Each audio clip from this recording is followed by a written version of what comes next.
Assalamualaikum warahmatullahi wabarakatuh. Perkenalkan, nama saya Nia Maulana, NIM 2020 10 11 03 11 498. Video ini saya buat untuk memenuhi tugas hukum ekonomi bisnis 1 saya. Pembahasan saya kali ini yaitu mengenai jual beli online.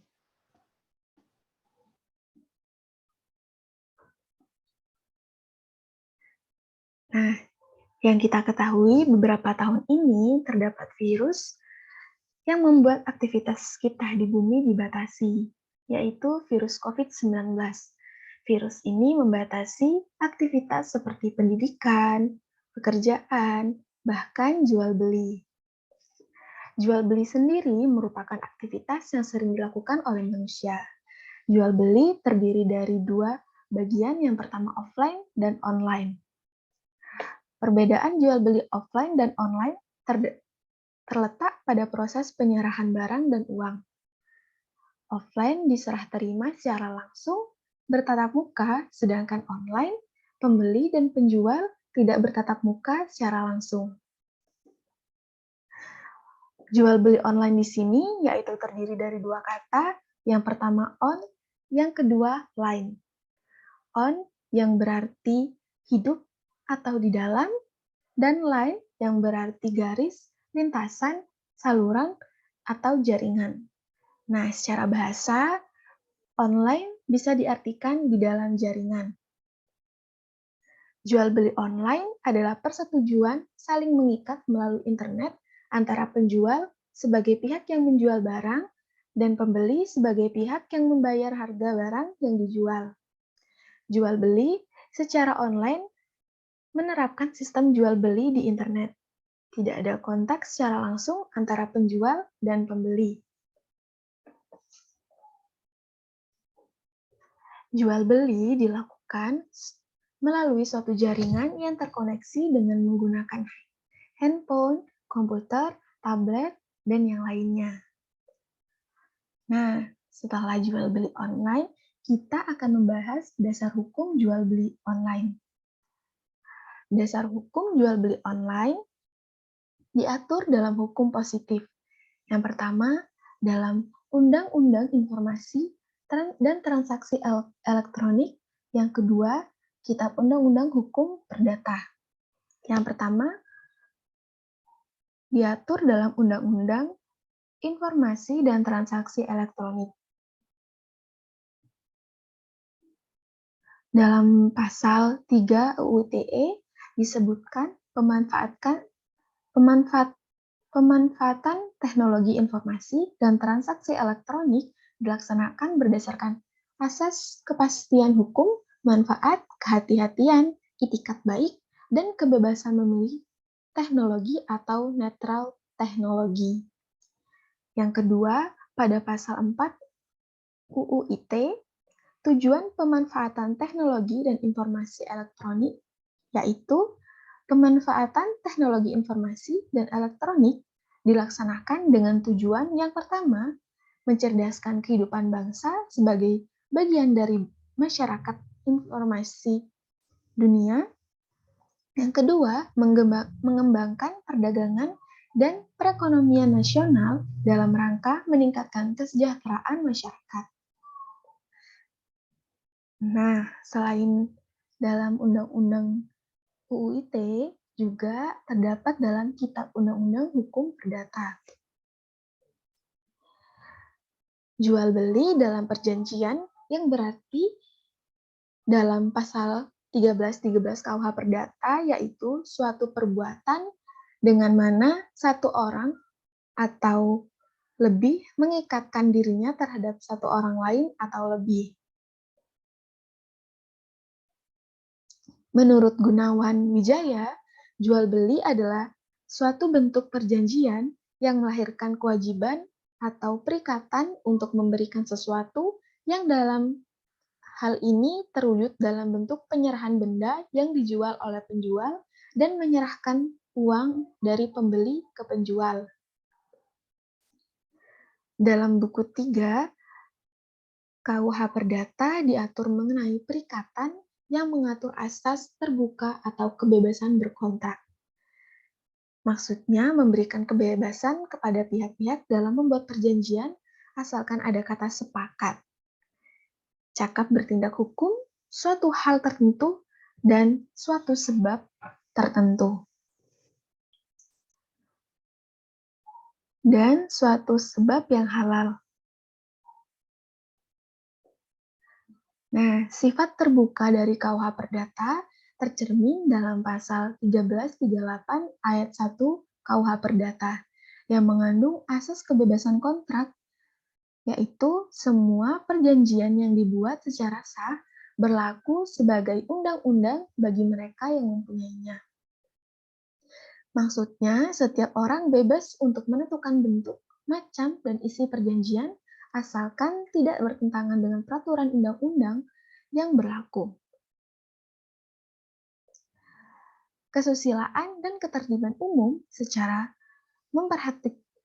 selalu memperhatikan syarat sah perjanjian sebagaimana termuat dalam pasal 1320 KUH Perdata. Yaitu untuk sahnya suatu perjanjian diperlukan 4 syarat. Yang pertama, sepakat mereka yang mengikat dirinya. Kedua, kecakapan untuk membuat suatu perikatan. Yang ketiga, suatu hal tertentu. Yang keempat, suatu benda yang halal. Setelah kita mengetahui dasar hukum jual beli online, kita akan mengetahui hak dan kewajiban konsumen dan pelaku usaha. Nah,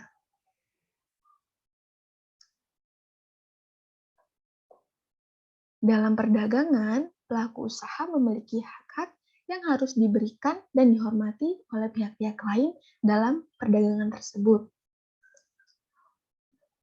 Hak tersebut diimbangi dengan adanya kewajiban pada pelaku usaha yang harus ditaati dan dilaksanakan dalam pelaksanakan hak dan kewajiban yang harus seimbang.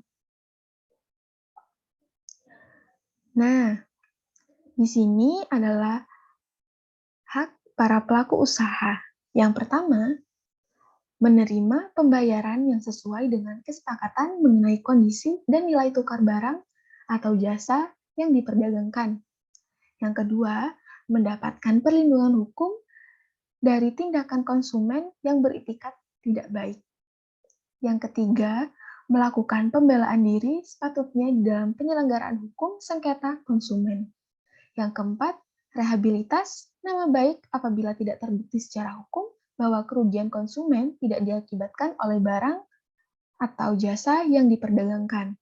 Yang kelima, hak-hak yang diatur dalam ketentuan tersebut, ketentuan peraturan perundang-undang lainnya. Selanjutnya, yaitu kewajiban pelaku usaha. Setelah hak-hak pelaku usaha, ini dia kewajiban para pelaku usaha. Yang pertama, beritikat baik dalam melakukan kegiatan usaha. Yang kedua, memberikan informasi yang jelas, benar, dan jujur mengenai kondisi dan jaminan barang atau jasa, serta memberikan penjelasan penggunaan berbagai perbaikan dan pemeliharaan. Yang ketiga, memperlakukan dan melayani konsumen secara benar, jujur. Yang keempat, menjamin mutu barang atau jasa yang diproduksi atau diperdagangkan berdasarkan ketentuan standar mutu barang atau jasa yang berlaku. Yang kelima, memberikan kesempatan kepada konsumen untuk menguji atau garansi atas barang yang dibuat atau yang diperdagangkan. Yang keenam, memberikan kompensasi, ganti rugi, atau penggantian atas kerugian akibat pengguna, pemakaian, dan pemanfaatan barang atau jasa yang diperdagangkan.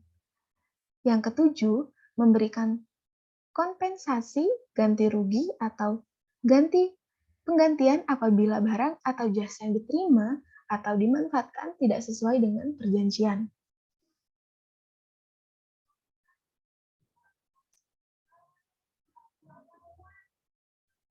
Selain kewajiban yang tadi saya sebutkan, pada pasal Undang-Undang Nomor 8 Tahun 1999 tentang Perlindungan Konsumen Dalam UU Perlindungan Konsumen diatur bahwa seorang penjual sebagai pelaku usaha wajib memberikan ganti rugi kepada pembeli atau konsumen apabila barang yang diterima tidak sesuai dengan yang dijanjikan. Hal ini dilakukan agar pembeli dapat menuntut haknya apabila terjadi penipuan atas produk yang dilakukan oleh penjual. Setelah pelaku usaha, kita beralih ke konsumen atau pembeli. Nah, kewajiban seorang pembeli dalam pasal 5 UU Perlindungan Konsumen yang pertama, membaca informasi dan mengikuti prosedur atau pertunjukan tentang penggunaan atau jasa yang dibelinya. Yang kedua, beritikat baik dalam melakukan transaksi jual beli, barang atau jasa. Yang ketiga, membayar harga pembelian sesuatu dengan yang telah disepakati.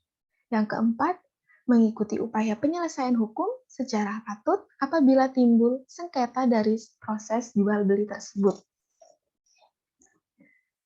Setelah kewajiban, pada pasal 44 UU Perlindungan Konsumen menjabarkan hak-hak pembeli. Hak-hak pembeli yang pertama yaitu hak atas kenyamanan, keamanan, dan keselamatan dalam konsumsi barang atau jasa. Hak memilih serta mendapatkan barang atau jasa dengan kondisi yang sesuai dengan yang diperjanjikan. Mendapatkan informasi secara jujur, jelas, mengenai barang atau jasa yang diperjualbelikan. Yang keempat, mendapatkan pelayanan dan perlakuan secara benar dan tidak diskriminatif. Yang kelima, didengarkan pendapatnya atau keluhannya atas kondisi barang atau jasa yang dibelinya. Yang keenam, pendapatan perlindungan hukum secara patut apabila dari proses jual beli timbul sengketa. Yang ketujuh, pendapatan kompensasi atau ganti rugi apabila barang atau jasa yang dibelinya tidak sesuai apa yang dijanjikan. Yang ke-8, pendapatan pembinaan dan pendidikan konsumen. Setelah kita mengetahui dasar hukum, jual beli online, dan hak kewajiban konsumen dan pelaku usaha, kita beralih ke perlindungan hukum. Nah, meskipun lewat media sosial online, kontak online juga menjadi dokumen elektronik yang dapat dijadikan alat bukti untuk menghindari adanya penyalahgunaan oleh orang yang tidak bertanggung jawab dan menimbulkan kerugian.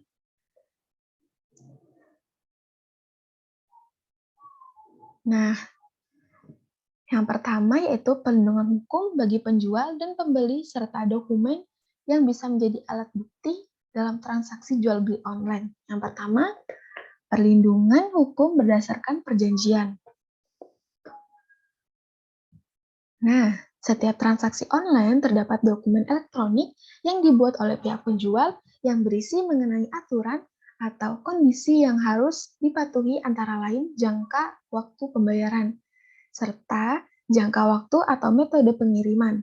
Meski seringkali pada prakteknya penjual atau pembeli tidak mentandatangani suatu perjanjian, namun jika pembeli telah memasukkan pesanan atau barang yang diinginkan dan penjual bersedia untuk menyerahkan barang tersebut, maka telah terjadi kesepakatan antara para pihak untuk melakukan transaksi jual beli.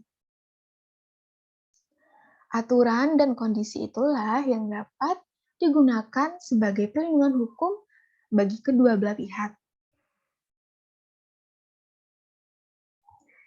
Yang kedua yaitu perlindungan hukum berdasarkan UU Perlindungan Konsumen.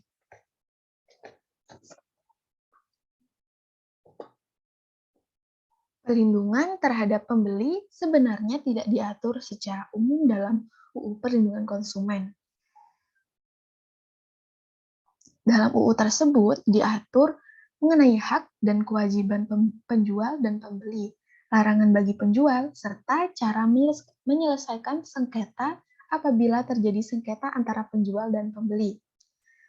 Sebagai pemilik bisnis online, Pengusaha perlu memperhatikan ketentuan yang diatur dalam UU Perlindungan Konsumen, antara lain hal-hal apa saja yang dilarang untuk dilakukan agar transaksi jual beli online tetap aman dan tidak melanggar hukum. Setelah dua, perlindungan hukum, yang terakhir alat bukti elektronik.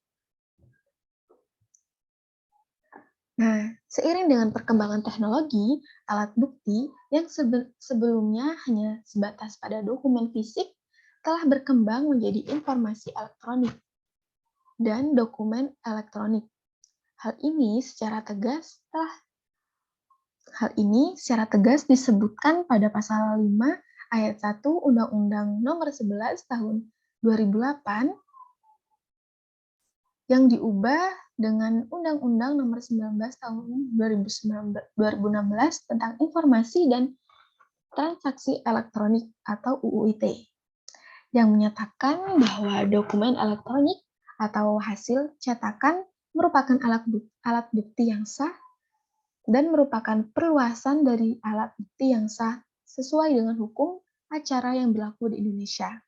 Dengan adanya ketentuan mengenai hal ini, maka memberikan kepastian hukum atas penyelenggaraan transaksi elektronik di Indonesia. Nah, kita sudah membahas tentang dasar hukum jual beli, hak kewajiban, dan perlindungan hukum. Kesimpulan dari pembahasan ini adalah jual beli secara online menerapkan sistem jual beli di internet.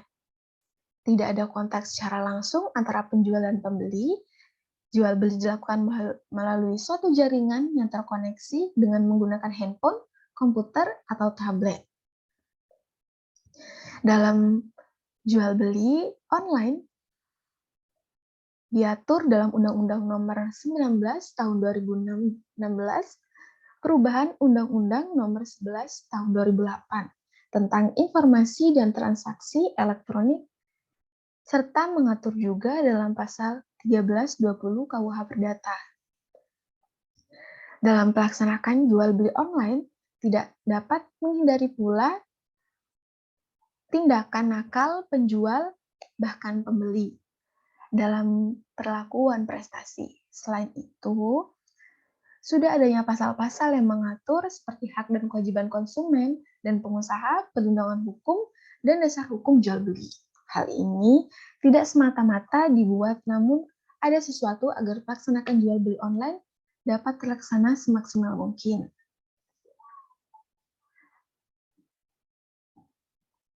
Sekian pembahasan materi jual beli dari saya, kurang lebihnya saya mohon maaf. Wassalamualaikum warahmatullahi wabarakatuh.